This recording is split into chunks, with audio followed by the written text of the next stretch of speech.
नमस्कार मित्रों, मैं नवीन शुक्ल फिर हाजिर हूं एक नई क्राइम स्टोरी के साथ। मित्रों, आज की कहानी नवी मुंबई महाराष्ट्र की है। ये पूरा मामला नवी मुंबई के ओरन थाना क्षेत्र का है, जहां ओरन के थाने में अचानक एक फोन आता है और फोन करने वाला सूचना देता है कि इस एरिया में एक सुनसान सड़क के किनारे एक लाश पड़ी हुई है। दोस्तों, पूरी कहानी आपके बीच साझा करूं उससे पहले आपसे एक निवेदन करना चाहता हूं कि अगर अब तक आप लोगों ने मेरे चैनल को शेयर और सब्सक्राइब नहीं किया है तो कृपया मेरे चैनल को शेयर और सब्सक्राइब जरूर कर लें। दोस्तों, जैसे ही पुलिस को लाश की सूचना मिलती है, पुलिस तत्काल वहां पहुंचती है और जांच पड़ताल में पता चलता है कि यह लाश किसी महिला की है जिसके सर पर 2 गोलियां मारी गई हैं और फिर तेज धार हथियार से उस महिला का गला भी काटा गया था। पुलिस को यही बात मित्रों बेहद परेशान कर रही थी कि जब सर पर 2 गोलियां मारी ही गई थीं तो फिर उस महिला का गला काटने का क्या मतलब था। खैर, पुलिस ने लाश वाली जगह के आसपास की सघन तलाशी शुरू की। चूंकि लाश के आसपास ढूंढते ढूंढते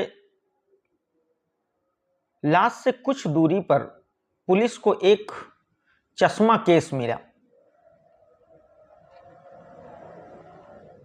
क्योंकि उस लाश के ऊपर कुछ ऐसा नहीं था जिससे उस लाश की पहचान की जा सके। वो महिला सिर्फ एक लाल साड़ी पहने हुए थी, शरीर पर कोई गहने नहीं थे, कुछ नहीं था, तो उस महिला की पहचान कर पाना बड़ा मुश्किल हो रहा था। चश्मा केस मिल तो गया मित्रों, लेकिन अब इस चश्मा केस से ये नहीं पता चल पा रहा था कि ये चश्मा केस मरने वाली महिला का है या मारने वाले उस कातिल का है या किसी और व्यक्ति का चश्मा है जो संयोग से यहाँ इस जगह गिर गया हो या कहीं किसी ने फेंक दिया हो। तो इस महिला की पहचान करने का कोई रास्ता ही नहीं निकल रहा था मित्रों, और पुलिस को भी इस पूरे मामले में कुछ समझ नहीं आ रहा था। खैर, पुलिस ने लाश को पोस्टमार्टम के लिए भेज दिया और चश्मा केस पर पड़े दुकान के पते पर जाकर जांच करने का फैसला किया। पुलिस जब चश्मे की दुकान पर पहुंचती है मित्रों, और वो चश्मा केस जब चश्मे वाले दुकानदार को दिखाती है तो वो दुकानदार इस चश्मा केस को तुरंत पहचान जाता है और वो कहता है कि हाँ, ये चश्मा मेरी ही दुकान का है, ये चश्मा केस मेरी ही दुकान का है। चूंकि पुलिस ने उस मृत महिला की फोटो खींच ली थी तो फिर पुलिस ने उस दुकानदार को उस महिला की फोटो दिखाई। फोटो दिखाते ही वो व्यक्ति उस महिला को तुरंत पहचान गया और उसने कहा कि ये तो हमारी रेगुलर कस्टमर हैं। और फिर उस दुकानदार ने बताया कि ये ओरन में ही प्रिकान सरदेगांव रोड की रहने वाली भारती आंबोकर हैं। पुलिस पता और फोन नंबर उस दुकान से लेकर भारती के घर पहुंचती है। जब पुलिस मित्रों भारती के घर पहुंचती है तो वहां ताला लटकता मिलता है। अब पुलिस और परेशान होती है। खैर, आसपास के लोगों को बुलाती है, पुलिस पूछताछ करती है तो लोगों ने बताया कि भारती और भारती की बेटी यहां रहती थी। भारती की बेटी की शादी हो चुकी है, लेकिन उसकी ससुराल कहां है ये किसी को अता पता नहीं था।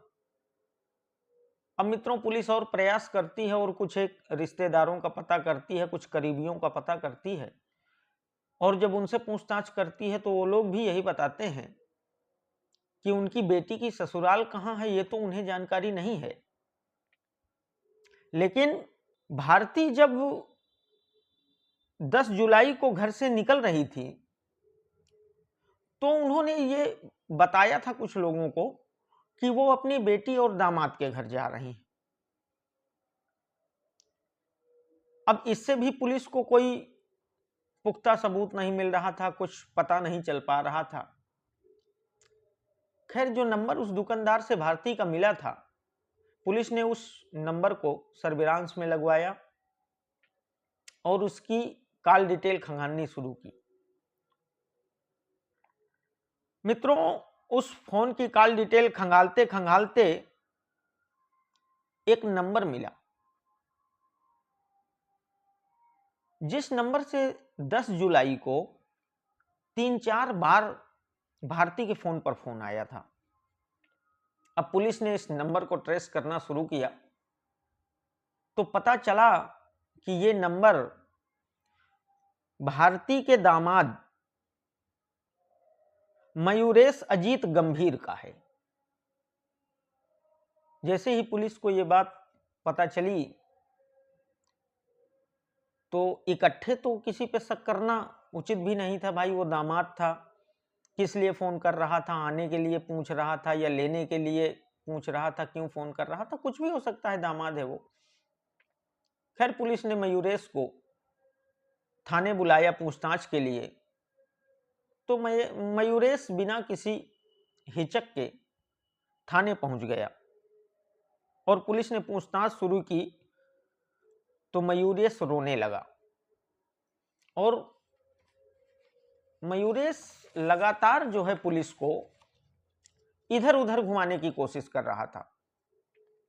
अब पुलिस ने मयूरेश की लोकेशन ट्रेस करने का फैसला किया और मित्रों, जब मयूरेश की 10 जुलाई की लोकेशन ट्रेस की गई तो पता चला कि जिस जगह भारती की लाश मिली थी, मयूरेश का लोकेशन भी उसी जगह पे आ रहा था। अब पुलिस को यहां से पक्का शक होने लगा कि इस कत्ल में कहीं ना कहीं मयूरेश का हाथ जरूर है। अब पुलिस ने थोड़ा सख्ती से मयूरेश से पूछताछ शुरू की और जैसे पुलिस ने अपने तौर तरीकों से मयूरेश से पूछना शुरू किया तो मयूरेश टूट गया और उसने स्वीकार कर लिया कि भारती की हत्या उसी ने की है। अब पुलिस ने पूछा कि इस कत्ल में कौन कौन था? तुम्हारे अपनी ही सास को मौत के घाट उतार देने का कारण क्या था? तो मयूरेश ने बताया कि भारती उसे बहुत परेशान करती थी और बार बार अपनी बेटी से मिलने की जिद करती थी, इसलिए वो परेशान हो गया था। तो उसने अपने 2 दोस्तों के साथ मिलकर भारती की हत्या कर दी।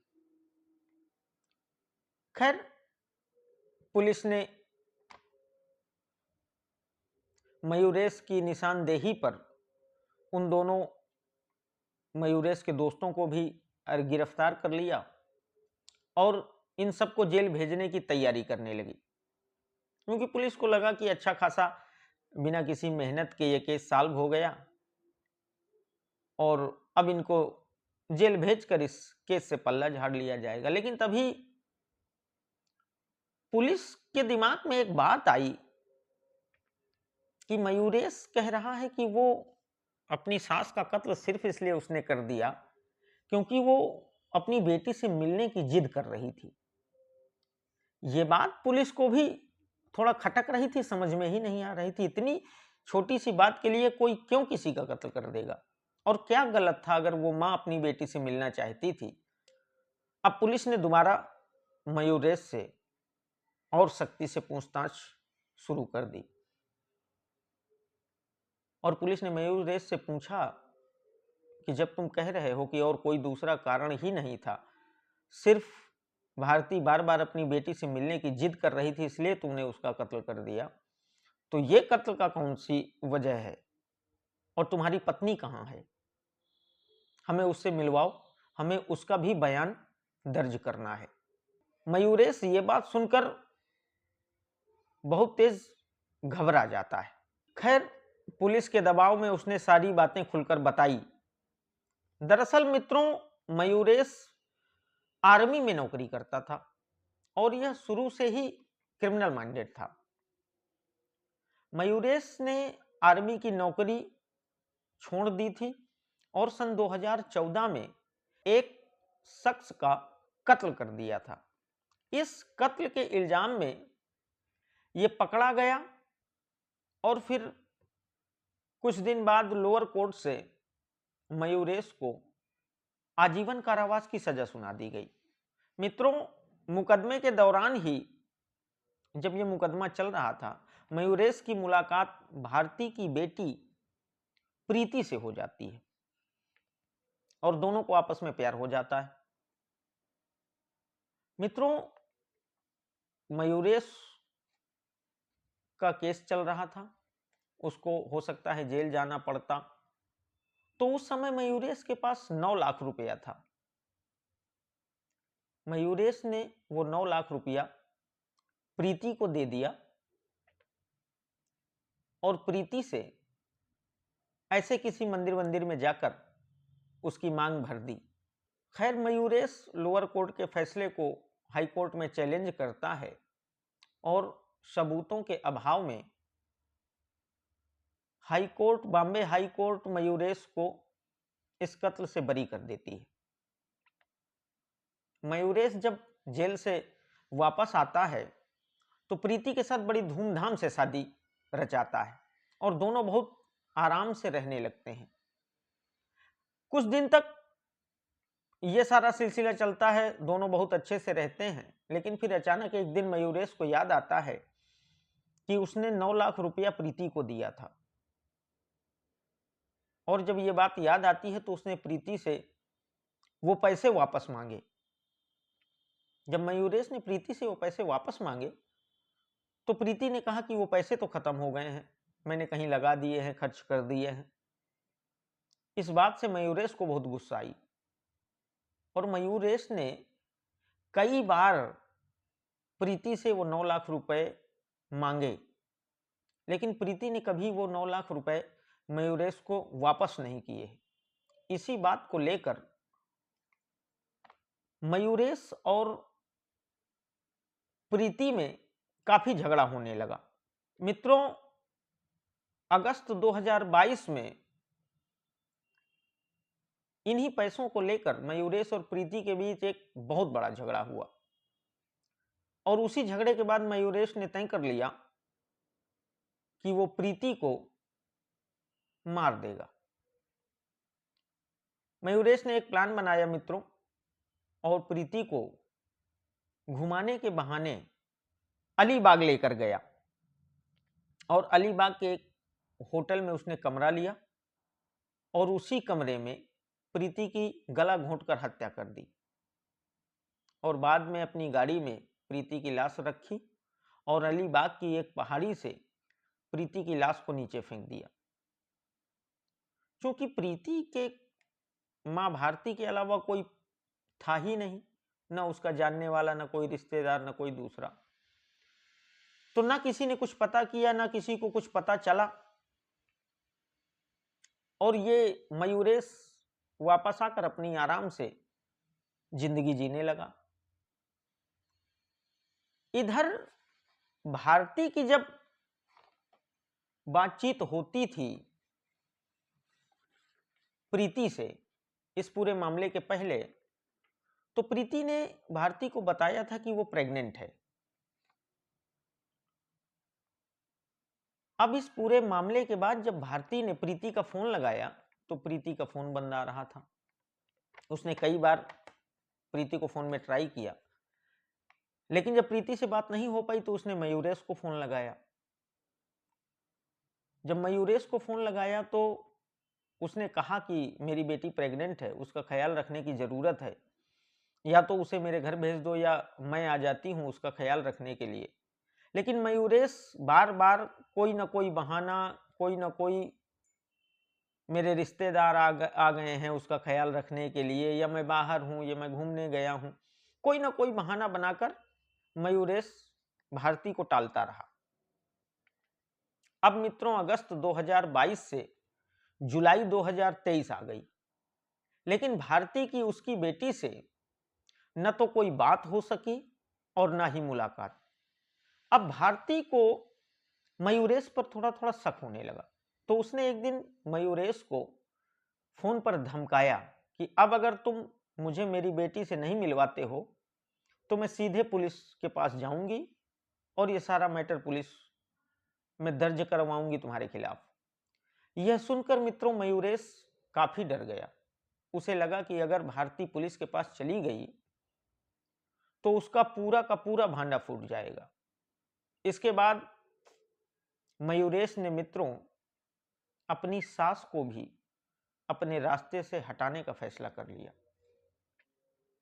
और फिर 10 जुलाई 2023 को मयूरेश अपने दो दोस्तों के साथ भारती को एक गाड़ी में लेकर प्रीति से मिलवाने के बहाने भारती के घर से भारती को लेकर निकलते हैं और रास्ते में भारती के सर पर 2 गोलियां मारते हैं और भारती कहीं जिंदा न रह जाए इस वजह से एक तेज धार चाकू से भारती का गला काट देते हैं और भारती को वहीं फेंक कर भाग जाते हैं। भारती मित्रों जब घर से निकली थी तो अपने बैग के साथ भारती के हाथ में उसका चश्मा और चश्मा केस वो अपना हाथ में पकड़े हुए थी। कत्ल के वक्त मित्रों ये चश्मा केस वहीं कहीं आसपास गिर गया था जिस पर मयूरेश की नजर नहीं गई और फिर मित्रों वही चश्मा केस कातिल मयूरेश तक पहुंचने का साधन बना। इस तरीके मित्रों मयूरेश ने 11 महीने पहले अपनी पत्नी का कत्ल किया और जब उसकी सास अपनी बेटी से मिलने की जिद करने लगी तो मयूरेश ने अपनी सास को भी मौत के घाट उतार दिया। ये थी मित्रों मुंबई की ऐसी क्राइम स्टोरी जहां पुलिस को एक कत्ल सुलझाते सुलझाते दूसरे कत्ल की भी सच्चाई सामने लाने का मौका मिला। मित्रों ये कहानी अगर आपको पसंद आई हो तो मेरे चैनल को शेयर और सब्सक्राइब जरूर करिएगा। बहुत बहुत धन्यवाद।